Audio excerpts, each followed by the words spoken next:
Active education information YouTube channel में आप सभी का फिर से स्वागत है। देखिए, इस वीडियो के माध्यम से आप जानेंगे कि जो माइक्रोसॉफ्ट एक्सेल है उसे कैसे क्या आप चला सकते हो। यदि थ्योरिकल समझना है चीज़ों को, तो थ्योरिकल के लिए मैंने एक वीडियो पहले से बना दिया है, आप उसका लिंक डिस्क्रिप्शन बॉक्स में जाकर देख सकते हो। उस पर क्लिक कर कर उस वीडियो को आसानी से समझ सकते हो। माइक्रोसॉफ्ट एक्सेल होता है क्या, क्या इसकी विशेषता है, कहाँ कहाँ पे इसका उपयोग किया जाता है और कैसे कैसे इसका उपयोग किया जाता है, इसकी बॉडी यानी लेआउट को क्या क्या बोला जाता है। यह वीडियो बिगिनर्स के लिए है कि आपको एक्सेल यदि चलाने में प्रॉब्लम आ रही है तो इस वीडियो से आप बेसिक चीज़ें सीख सकते हो। वीडियो स्टार्ट करते हैं नाउ। सबसे पहले यदि वीडियो अच्छा लगे तो लाइक ज़रूर करना और चैनल को सब्सक्राइब जरूर करना। Thank you. Microsoft Office Excel open कर लिया है। यहाँ बिगिनर्स के लिए थोड़ा सा देख लेंगे। देखो, जब भी आप एक्सेल को स्टार्ट करते हो तो इस प्रकार की आपके सामने सीट ओपन होगी, ठीक है। और इस सीट पर ही आपको पूरा वर्क करना होता है। देखिए, ऐसा नहीं है कि यहाँ पे आपको ये ए और यहाँ पे यू दिख रहा है और यहाँ पे 1 और 27 दिख रहे हैं, तो आप सोचेंगे कि क्या इतनी ही यहाँ पे कॉलम एंड रो होती है। तो ऐसा बिल्कुल नहीं है। यहाँ पे कॉलम एंड रो के लिए आपको डायरेक्ट नीचे देखना है, तो कंट्रोल के साथ डाउन एरो प्रेस करेंगे। देखो, जो आपकी कॉलम की संख्या 10,38,576 है, यानी कि आप इतनी रो का उपयोग कर सकते हो। इसके बाद हम बात करें कि आप कॉलम कितने हैं। देखो, कंट्रोल के साथ यहाँ से राइट एरो प्रेस करेंगे तो आपका जो लास्ट कॉलम का एड्रेस है वो शो हो जाएगा, XFD। यहाँ पे लास्ट वाला आपका कॉलम है। अब यहाँ पे टोटल जो रो एंड कॉलम है, ये कैसे देखना है। तो टोटल रो और कॉलम देखने के लिए सिंपल ही हमारे यहाँ पे ए और एक के बीच में यहाँ पे क्लिक करना है। जैसे आप क्लिक करोगे तो यहाँ नेम बॉक्स में आपको उसका टोटल 10,38,576 रो है एंड 16,384 कॉलम ये शो हो जाएंगे, ठीक है। उसके बाद बात करें इसका क्या क्या काम होता है, क्या क्या सेटअप होता है। देखो, जो ABCD यहाँ तक जितना भी आपका ये ABCD लिखा है, इन्हें हम कॉलम कहते हैं, और जो 1 2 3 है इन्हें रो कहते हैं। अब कॉलम और रो में कैसे काम करना है। देखो, सबसे पहले तो जो बॉक्स है, जो बॉक्स बनते हैं यहाँ रो और कॉलम के कटान से मिलकर बनते हैं, ठीक। और प्रत्येक सेल, जो बॉक्स है इनको सेल बोला जाता है, तो प्रत्येक सेल का अपना एक एड्रेस होता है। एड्रेस कैसे जानेंगे कि कौन सी सेल का क्या एड्रेस है, तो बिल्कुल ही टेंशन लेने की जरूरत नहीं, आसान सा काम है। देखो, यदि हमने यहाँ पे क्लिक करते हैं, इस सेल में क्लिक करते हैं, तो यहाँ नेम बॉक्स में आपको E1 शो होगा। E1 शो हो रहा है, यानी कि इस सेल का एड्रेस E1 है। ये E1 क्यों है, क्योंकि देखो कॉलम E के रो नंबर 1 है। इसी के साथ यहाँ पे क्लिक करेंगे तो कॉलम E का रो नंबर 6, तो इसे बोलेंगे E6, ठीक है। उसके बाद रो और कॉलम का साइज वगैरह बढ़ाना है, जैसे यहाँ से भी हम कुछ भी लिख रहे हैं, यहाँ पे हमने ये लिखा, ठीक। अब ये जो इसका एरिया है ये दूसरे कॉलम में भी इंटर कर रहा है, तो इसके लिए आपको ए और बी के बीच का जो यहाँ पे रो होता है इसमें क्लिक करके इस तरफ बढ़ा सकते हो, ठीक है। या फिर इस पे 2 बार क्लिक करके सिंपली इसको ऑटो फिट कर सकते हो। उसका रो का भी इसी प्रकार से साइज कम ज़्यादा कर सकते हो, ठीक है। तो ये आप इसका साइज कम ज़्यादा इस प्रकार से कर सकते हो। इसके बाद देखो, यहाँ से हम अलाइनमेंट की बात करें, ठीक है। तो अलाइनमेंट में थोड़ा सा एडवांस दे रखा है। जैसे हमारा सिंपली हर एक प्रोग्राम में अलाइनमेंट 4 दे रखते हैं, लेफ्ट राइट सेंटर जस्टिफाई, लेकिन यहाँ पे टॉप बॉटम मिडिल भी एड्रेस ऐड हो गए।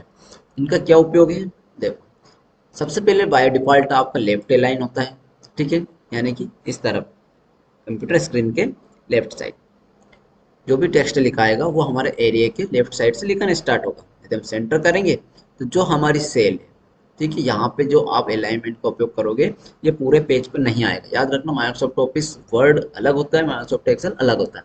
केवल ये सेल फॉर्मेटिंग का काम करेगा, जितना एरिया हमारा सिलेक्ट होगा उतने पे ही काम करेगा। तो यहाँ से हमने इसको सेंटर किया, ठीक है, लेकिन कंडीशन वही है। कंडीशन वो है कि हमारा जो सेंटर एरिया है उसमें बॉटम साइड है, ठीक है। उसके बाद यहाँ से मिडिल में लाना है, ठीक है, या फिर आपको टॉप में लाना है, ठीक। तो आप इस प्रकार से इसको सेटअप कर सकते हैं।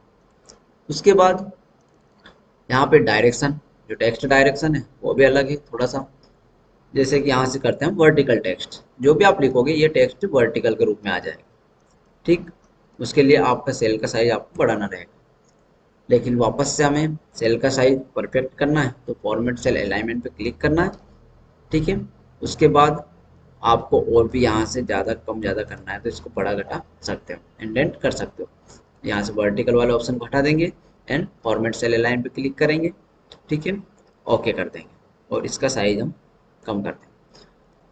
उसके बाद यहाँ पे जो ऑप्शन है रैप टेक्स्ट का, रैप टेक्स्ट का ऑप्शन देखो, जैसे कि आप कॉलम का साइज इतना ही चाहिए, लेकिन हमें जो टेक्स्ट है वो पूरा दिखना चाहिए, तो आप यहाँ से रैप टेक्स्ट क्लिक कर देंगे। तो जो वर्ड आपका कट रहा है, दूसरे कॉलम में प्रवेश कर रहा है, दूसरे कॉलम में एंट्री हो रही है, वो पूरा परफेक्ट आपको एक ही कॉलम में एक ही सेल में शो हो जाएगा। उसके बाद यहाँ से मर्ज एंड सेंटर, देखो यदि आपको कोई सा हेडिंग वगैरह डालना है, जैसे मैंने सुनील कुमार यादव लिखा, ये मेरे को इन चारों कॉलम में लाना है, तो यहाँ से मैं मर्ज एंड सेंटर कर दूंगा, तो चारों कॉलम की जो रो है वो गायब हो जाएगी या हट जाएगी, ठीक है, और ये जो चारों कॉलम पे काम करेगा, ठीक। अब यहाँ से यदि आपको जो भी वर्क करना है, इसमें फॉर्मेटिंग करना है, तो आप कैसे भी कर सकते हो। देखो सबसे पहले तो समझो cell, active cell and select cell. जैसे कि आप कोई सी वैल्यू वगैरह लिखते हो, ठीक है, वैल्यू लिखा, यहाँ पे क्लिक किया, तो ये आपका सिलेक्ट सेल है, और जैसे आप इस पर 2 बार प्रेस करोगे ये एक्टिव सेल है। एक्टिव सेल यानी कि एक लिखने की पोजीशन आपका कर्सर शो होता है, ये एक्टिव सेल हो जाएगी। अब यही चीज़ हमें यदि कीबोर्ड से करना है तो आप F2 प्रेस करके भी इसको एक्टिव सेल बना सकते हो, और इंटर करोगे तो अगली रो में चले जाओगे, ठीक है, फिर इंटर करोगे अगली रो में चले जाओगे, शिफ्ट इंटर करोगे तो पिछली रो में चले जाओगे, और टैप करोगे तो अगले कॉलम में चले जाओगे, शिफ्ट टैप करोगे तो पिछले कॉलम में चले जाओगे। ये बेसिकली आपको याद रखना है, क्योंकि जितना आप कीबोर्ड से एक्सेल को ऑपरेट करोगे उतना ही आपका फास्ट वर्क होगा।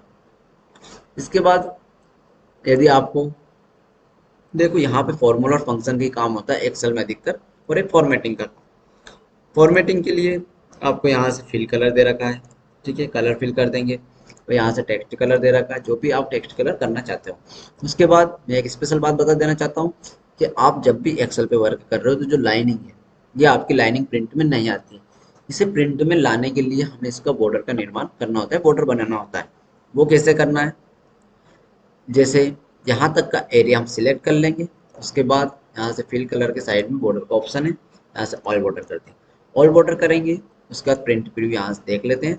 देखिए जितनी एरिया में आपने बॉर्डर लगाई है उतना ही एरिया आपके सामने शो होगा, अदरवाइज जो भी आउट, इस बॉर्डर के आउट एरिया था जिसमें आपका सेल दिख रहा था, वो एरिया इसके प्रिंट में नहीं आता है।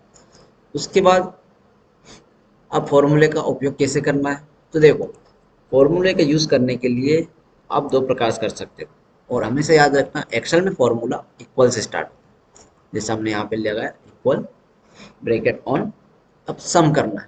अब हमें ये सारा इतना जो भी हमने 2 टाइम लिखा है इसको जोड़ना है, तो कैसे जोड़ेंगे, इसका 2 उपयोग कर सकते हो। आप चाहो तो इस पर क्लिक करके रखना, नीचे की तरफ क्लिक करते हुए लाना है, तो ये सेल का एड्रेस आपका लिखा जाएगा, ब्रैकेट को बंद कर देंगे एंड एंटर कर देंगे। तो इस प्रकार से भी सेल का आप जो भी है वो जुड़ जाएगा। अगली कंडीशन ये होगी, यदि आप परफेक्ट और आपको सेल का एड्रेस पता है, तो आप यहाँ से देखो जो फर्स्ट 2 है, ठीक है, जो फर्स्ट 2 है वो कॉलम ए का रो नंबर 2 में है, तो हम यहाँ से लिख देंगे A2। जैसे A2 लिखेंगे ये यहाँ पे सेल को सिलेक्ट कर लेगा, यहाँ से कॉलन लगा देंगे। उसके बाद अब जो लास्ट का वैल्यू है वो है A5 में, तो यहाँ से लिख देंगे A5 एंड ब्रैकेट को बंद कर देंगे एंड एंटर कर देंगे। तो इस प्रकार से भी आप फॉर्मूले का उपयोग कर सकते हो, सिलेक्ट करके या डायरेक्ट सेल का एड्रेस लिख कर।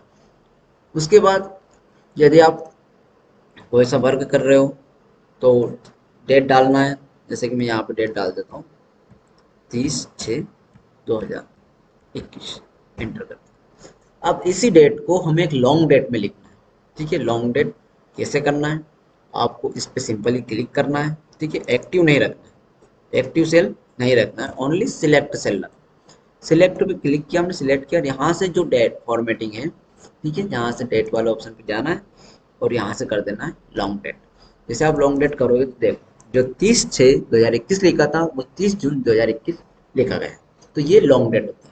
अब इसी को शॉर्ट डेट बनाना है तो वापस यहाँ डेट वाले ऑप्शन जाना है, यहाँ से शॉर्ट डेट पे क्लिक कर देना, ठीक है।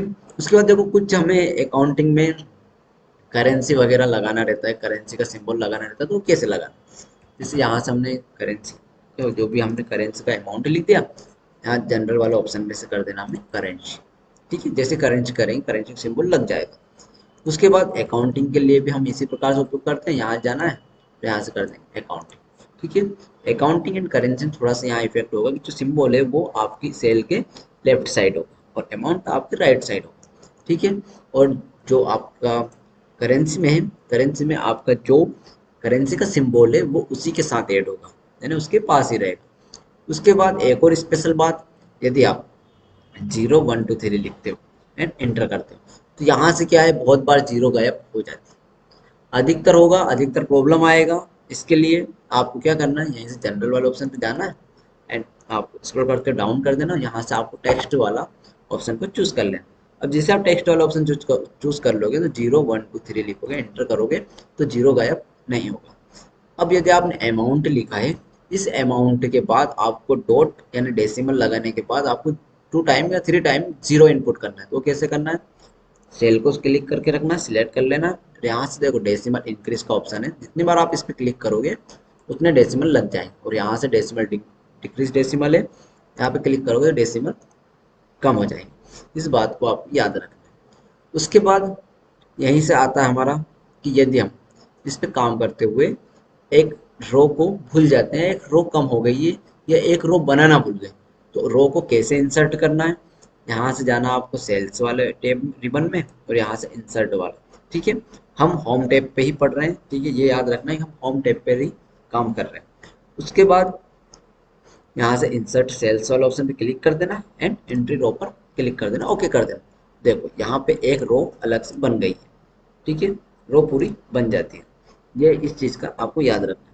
अब ठीक उसी प्रकार से जैसे कि आप यहाँ पर भी कोई सा वर्क कर रहे हो, एक कॉलम बनाना भूल गए, तो कॉलम के लिए आपको इंसर्ट पे जाना है एंड इंसर्ट सेल पे जाना है एंड एंट्री कॉलम पे क्लिक कर देना और ओके कर देना, एक कॉलम यहाँ पे आपको बन जाता है। ठीक है, उसके बाद यदि आपको इस तरफ सीरियल नंबर लिखना था, सीरियल नंबर लिखना कैसे लिखना है, जैसे कि 1 लिख देंगे।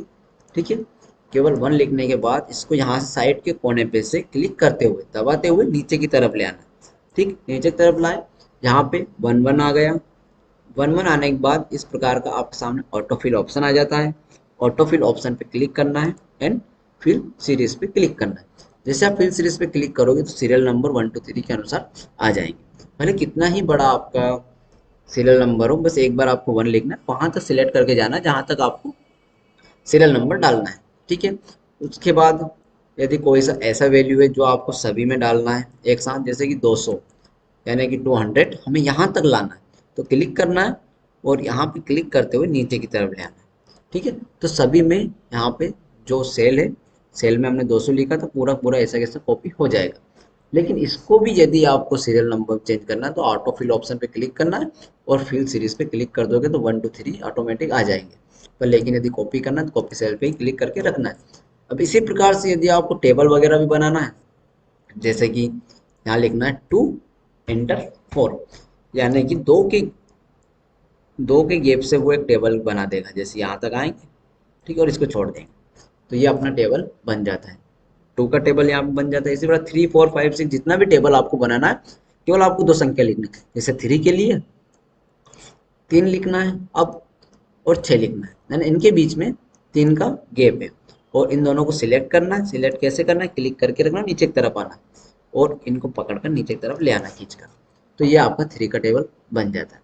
इसके बाद हम बात करें कि जो फॉर्मूला हम यूज़ करते हैं, फॉर्मूले को प्रॉब्लम आती है आपको यूज़ करने में, किस प्रकार से उनका उपयोग में लाना है। देखो बहुत सारे फॉर्मूले आप और थोड़ा हमारे यूट्यूब चैनल पे देखेंगे और अधिक इसके बारे में वीडियो डलने वाले हैं, तो आप वहाँ से देख सकते हो। तो अब बात करते हैं हम यहाँ से प्रिंट एरिया की। ठीक है, कि प्रिंट किस प्रकार से निकल कर आएगा, तो यहाँ से प्रिंट प्रीव्यू देख लेते हैं। ठीक है, ये हमने प्रिंट प्रीव्यू देखा, प्रिंट इस प्रकार से निकल कर आएगा। ठीक, तो प्रिंट निकालने से पहले हमें पेज सेटअप करना जरूरी है, तो हम पेज लेआउट वाले टैब में जाएंगे, यहाँ से पेपर का साइज ले लेंगे कि आप किस साइज के पेपर पर प्रिंट करना चाहते हो। A4 साइज का पेपर हमने यहाँ पे ले लिया।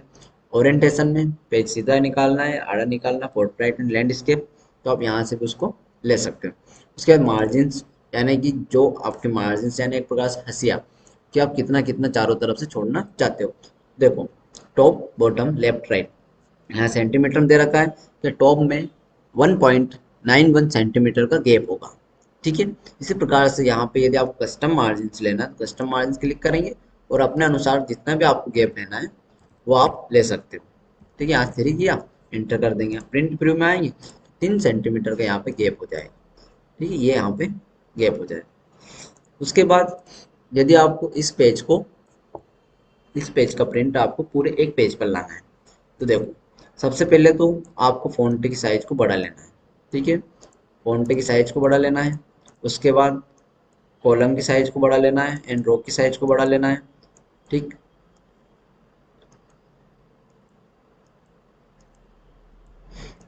ठीक है। अब आपको यदि एक साथ पूरी इन साइज को बढ़ाना है, जो आपने रो की साइज को एक साथ बढ़ाना है, क्या करना है, यहाँ से हम इनको सिलेक्ट कर लेंगे। ठीक है, जो आपके रो के नंबर लिखे हैं उनको सिलेक्ट कर लेंगे और उनको एक साथ इनकी साइज को ग्रो कर देंगे। ठीक है, तो ये सारी चीज़ें आपके सामने एक ही साइज में आ जाएगी और यहाँ से प्रिंट प्रीव्यू करेंगे। देखो, ये पेज हमारा जो भी हमने बनाया था वो एक ही उसमें पेज में आ गया। देखो, यदि आपके पास एंट्री कम होगी तो भी आपको प्रॉब्लम आएगी, एंट्री ज़्यादा होगी तो भी आपको प्रॉब्लम आएगी। इसके लिए और एडवांस लेवल पे हमने पेज सेटअप का एक अलग ही वीडियो बना रखा है, उस पर जाकर आप इसे देख सकते हो। उसके बाद यदि आपको यहाँ से किसी कॉलम को हटाना है, जैसे हमने यहाँ से थ्री का टेबल बनाया था, ये कॉलम हमारे काम का नहीं, इसको हटाना है तो डिलीट वाले ऑप्शन पे जाएंगे, डिलीट सेल पे क्लिक कर देंगे एंड एंट्री कॉलम पे क्लिक कर देंगे, ओके कर देना है। यहाँ से जो कॉलम है वो हट जाएगा। इसी प्रकार से यदि किसी रो को हटाना है, जैसे जो 5 नंबर वाली रो है इसको हटाना है तो डिलीट वाले ऑप्शन पे जाना है। देखो, हम होम टैब पर पढ़ रहे हैं, याद रखना है, डिलीट सेल पे क्लिक करना है एंड एंट्री रो पे क्लिक करना है और ओके कर देंगे। तो जो 5 वाली सेल है वो हट गई है।